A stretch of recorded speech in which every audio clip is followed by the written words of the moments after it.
ಮಾಜಿ ಪ್ರಧಾನಿ ಎಚ್.ಡಿ. ದೇವೇಗೌಡರ ಧರ್ಮಪತ್ನಿ ಚೆನ್ನಮ್ಮ ದೇವೇಗೌಡ ಅವರ ಉತ್ತರ ಕ್ರಿಯಾಧಿಕಾರಿಯ ಇಂದು ಹಾಸನ ಜಿಲ್ಲೆಯ ಹೊಳೆನರಸೀಪುರ ತಾಲೂಕಿನ ಹರದನಹಳ್ಳಿಯ ಮಾವಿನಕೆರೆ ಶ್ರೀ ರಂಗನಾಥ ಸ್ವಾಮಿ ಬೆಟ್ಟದ ತಪ್ಪಲಿನಲ್ಲಿರುವಂತಹ ಸಮಾಧಿ ಸ್ಥಳದಲ್ಲಿ ನಡೆಯಲಿದೆ.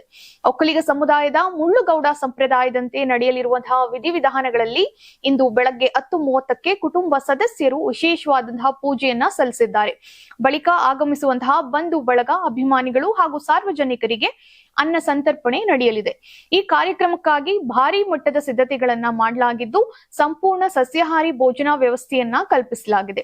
ಹೋಳಿಗೆ, ಲಡ್ಡು, ಮೈಸೂರು ಪಾಕ್ ಸೇರಿದಂತೆ 6 ಬಗೆಯ ಸಿಹಿ ತಿಂಡಿಗಳೊಂದಿಗೆ ಸುಮಾರು 2,000 ಬಾಣಸಿಗರು ಅಡಿಗೆಯನ್ನ ಸಿದ್ಧಪಡಿಸಿದ್ದಾರೆ. 1 ಲಕ್ಷಕ್ಕೂ ಅಧಿಕ ಜನರಿಗೆ ಅನ್ನ ಸಂತರ್ಪಣೆ ಮಾಡುವ ವ್ಯವಸ್ಥೆಯನ್ನ ಮಾಡಲಾಗಿದ್ದು, ಒಂದೇ ವೇಳೆ 22,000 ಮಂದಿ ಕುಳಿತು ಊಟ ಮಾಡುವಂತಹ ವ್ಯವಸ್ಥೆಯನ್ನ ಕಲ್ಪಿಸಲಾಗಿದೆ. ತಲಾ 1,800 ಜನರು ಊಟ ಮಾಡಲು 16 ಕೌಂಟರ್ಗಳನ್ನ ನಿರ್ಮಿಸಲಾಗಿದ್ದು, ಮಹಿಳೆಯರು, ವಿಐಪಿ ಹಾಗೂ ವಿವಿಐಪಿಗಳಿಗೆ ಪ್ರತ್ಯೇಕ ವ್ಯವಸ್ಥೆಯನ್ನು ಕೂಡ ಮಾಡಲಾಗಿದೆ. ಕಾರ್ಯಕ್ರಮಕ್ಕೆ ರಾಜ್ಯದ ಹಾಗೂ ದೇಶದ ವಿವಿಧ ಭಾಗಗಳಿಂದ ಗಣ್ಯರು ಆಗಮಿಸುವಂತಹ ನಿರೀಕ್ಷೆ ಇರುವ ಹಿನ್ನೆಲೆಯಲ್ಲಿ 5 ಹೆಲಿಪ್ಯಾಡ್ಗಳನ್ನ ಸನ್ನದ್ಧ ಸ್ಥಿತಿಯಲ್ಲಿ ಇರಿಸಲಾಗಿದೆ. ಸುಮಾರು 2 ಲಕ್ಷಕ್ಕೂ ಹೆಚ್ಚು ಜನರು ಭಾಗವಹಿಸುವಂತಹ ನಿರೀಕ್ಷೆ ಇದ್ದು, 6 ಲಕ್ಷಕ್ಕೂ ಹೆಚ್ಚು ಆಹ್ವಾನ ಪತ್ರಿಕೆಗಳನ್ನ ಮನೆ ಮನೆಗೆ ತಲುಪಿಸಲಾಗಿದೆ.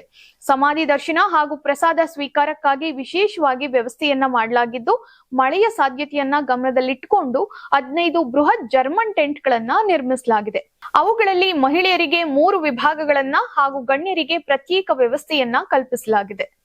ಇನ್ನು ಉತ್ತರ ಕ್ರಿಯೆಯ ಪೂರ್ವ ಸಿದ್ಧತೆಗಳನ್ನ ಬುಧವಾರ ಕೇಂದ್ರ ಸಚಿವ ಎಚ್.ಡಿ. ಕುಮಾರಸ್ವಾಮಿ ಹಾಗೂ ಮಾಜಿ ಸಚಿವ ಎಚ್.ಡಿ. ರೇವಣ್ಣ ಪರಿಶೀಲಿಸಿ ಅಗತ್ಯ ಸೂಚನೆಗಳನ್ನ ನೀಡಿದರು.